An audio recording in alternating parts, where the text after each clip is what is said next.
Pregnant after infertility. Now what?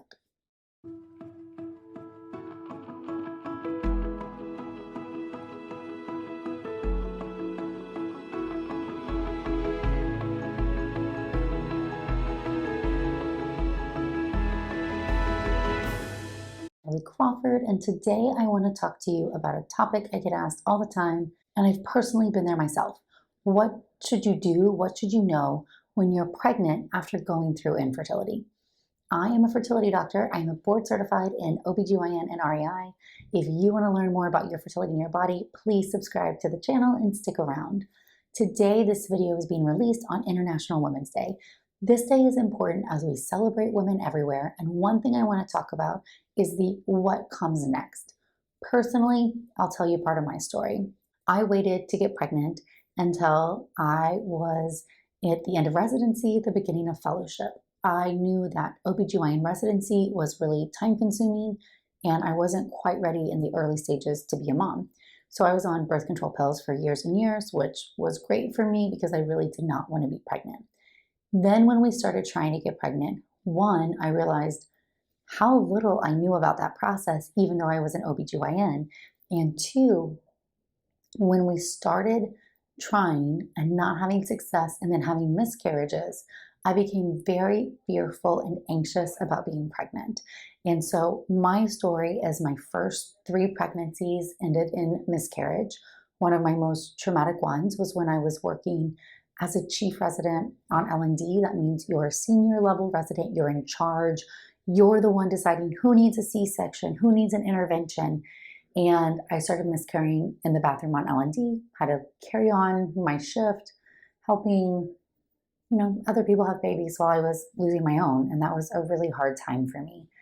I then, on my 4th pregnancy, had an ectopic pregnancy, which is a tubal pregnancy. That was really terrible as well. I had to get methotrexate, which is a chemotherapy shot. Went through infertility workup, and then pregnancy number 5, I was really timid and scared. And I kept waiting to lose that pregnancy. I just kept waiting. I kept knowing this is not going to work. None of the other ones have worked. And honestly, I didn't open myself up or enjoy being pregnant as much as I wish I had. And so focusing on that side and what I want patients to know and using my own experience and looking backwards. Okay, so the first thing is that there's this idea that you shouldn't be telling people when you're pregnant, at least until you get to a certain gestational age or out of the first trimester, or you're done with genetic screening. And although I do think that's the case for pregnancy at large, meaning like posting on social media, having big reveals, I do not recommend that to my patients personally. One thing that I knew was when I was going through those miscarriages and that ectopic, I hadn't told people that I was pregnant. And when you haven't told anybody you're pregnant, suddenly now it's really hard to come in and say, oh, I'm miscarrying. I never opened that up. And I know there are people in my life, friends and family, who would have supported me at those moments, but I did not give them the opportunity to do so. Nor did I tell people at work. And I think work is an interesting dynamic. I do think there would have been people who could have supported me, but I kept it all inside. Nobody knew I was pregnant, so nobody knew I was losing those pregnancies. So number 1, I recommend that you tell people, at least your close inner circle, your person who's going to come over and who's going to show up and who's going to be there. Tell them when you're early pregnant. You don't have to tell them the moment you get a pregnancy test, but tell them early on. Because if something goes wrong, whoever that person is to you can be there to support you. And if you don't let them in, they can't do that. Number 2, you want to start focusing on doing everything you can without being anxious. So stress relief techniques are going to be very important, and that's different for everybody. I found that walking was really helpful. You can exercise at your previous level of exercise, but often you don't feel good or you don't feel up to it. But, walking, yoga, getting outside, breathing fresh air, those things can be really helpful. I also strongly recommend some way to focus, especially if you've had loss in the past, that anxiety into something else. You can't control everything. You can't control the outcome of the pregnancy. Obsessing over all the details are not going to be good. And that's kind of what happens throughout all of motherhood. So you have to learn to trust the process a little bit.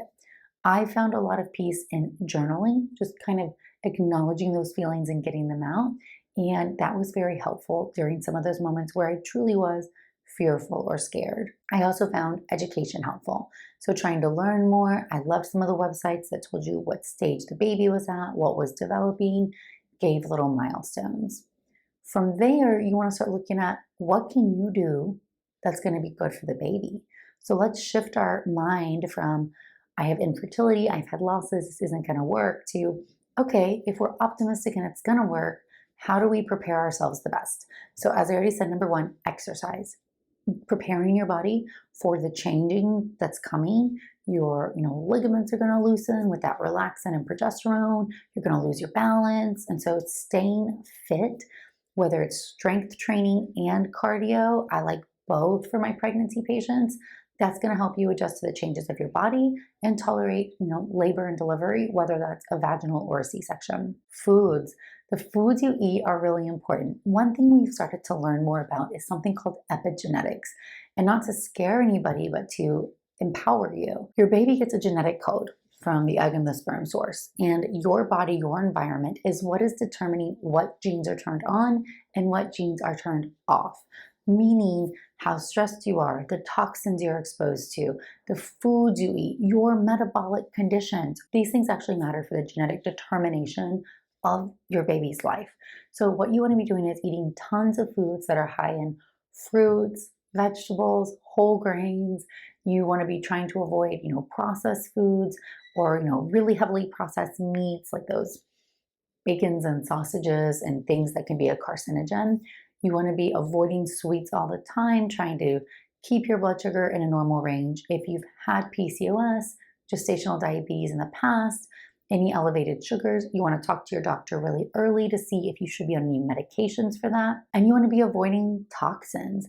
Toxins in the world can come in what you put in and on your body. So again, some meat products, specifically red meat, may have some toxins in it. Also, beauty products, kitchen things, what do you cook in? Are you cooking on Teflon? Are you heating up plastics? What's going in the dishwasher? Are you drinking coffee out of styrofoam? What about your beauty products, your shampoo, your face wash? Do those have chemicals in them? We have to remember that things aren't really regulated here in the US as much as they are in other places. So I think this is a great time to do what you can. So just like I tell my infertility patients to do what you can to have the best outcome, control your own variables because there's so much you can't control. Other things is you definitely need to have a prenatal vitamin. Prenatal vitamin needs at least 400 micrograms of folic acid. Most prenatals also have vitamin D, omega-3 fatty acids, and these can be very helpful for development of the baby, for brain development. There are a lot of prenatals right now that have methylated folate, and even though we don't know that that's bad, what we do know that's studied is true folic acid. So we don't have a study telling us if methylated folate is as good enough as preventing neural tube defects, which are defects in the brain and spinal cord when it doesn't close all the way. So we definitely want you protected against neural tube defects. And that's why folic acid extremely early, ideally before the pregnancy, is essential. Sometimes in the first trimester, you have a lot of nausea. This can be from these raising hormone levels. Your body has not adjusted to these high progesterone state. That's typically what is causing it. So just think of mitigation strategies, meaning sometimes salt or sour, keeping little small little things you can suck on, saltine crackers. Often having an empty stomach is the worst. So having, crackers by your bed or a tiny little snack you can eat when you get up. I used to love chocolate almond milk. I know that's so super random, but I had a little cup in the morning and that always made me feel better. So trying to think about what can work for you to keep a little bit of food, a little bit of protein on your stomach, and that's going to help you not feel as empty or as sick if you're suffering from some of that. You can also take things such as vitamin B6, and you can also try Unisom or doxalamine. Those are over-the-counter options that we let patients try. Lastly, I want to talk about what if. What if you have bleeding or cramping during your early pregnancy? Number one, cramping is really normal, and this freaks everybody out. I like to think about, if we imagine what's happening, you have a placenta in the uterus, And this placenta is releasing little enzymes to degrade part of the blood vessels in this uterine wall so that these blood vessels can grow in and latch on. That process hurts, and most people are very surprised at how intense the cramps are coming. Personally, and what I hear is I thought I was losing this pregnancy, but it was fine. But the cramps were so bad, I was sure I was going to miscarry. Secondly, bleeding can be common, just as I described. If I get a little blood vessel that's hanging out and I have blood coming out, you can get some spotting. That can be very common in the early pregnancy period. It can also lead to something called an SCH, a subchorionic hematoma. So those can be blood pockets kind of behind or next to the placenta. If they get very large, they can sometimes cause the placenta to not be able to fully implant. But most of the time, they heal up, they reabsorb on their own, and it's no further issue. However, anytime you have bleeding, you do want to let somebody know. If the pregnancy has not been established to be in the uterus, it potentially could be an ectopic pregnancy with early pregnancy bleeding. That's actually how mine presented. And so you want to call a doctor. This is why having an OBGYN, somebody who's managing your care before you get pregnant that you can call and you're already established there, is going to be very important. However, most of the time, early bleeding in pregnancy is just that. It's just implantation bleeding. It's not a big deal, and things will be fine. There's a lot of debate if you've lost pregnancies in the past, if you should be on progesterone. I have a whole video on progesterone so you can learn a little bit more about the implantation stage and what is happening and understanding your progesterone. But most of the time, what studies are showing us is that potentially starting progesterone right after ovulation may help for that implantation window.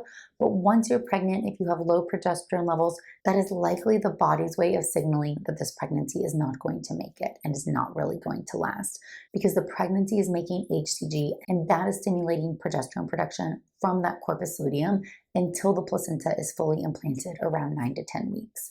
So this is a feedback mechanism that pregnancies use.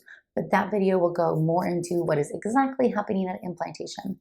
Overall, congratulations if you are pregnant after having prior losses or prior infertility. I know it's a scary time. This has been goal number one for so long, and now you've achieved it, and you don't know what to expect next. Try not to stress. Try to come up with coping mechanisms, lean on your people, and take care of yourself. Thank you guys so much. As always, you can get more fertility-related information on the As a Woman podcast or follow along on Instagram. Thanks.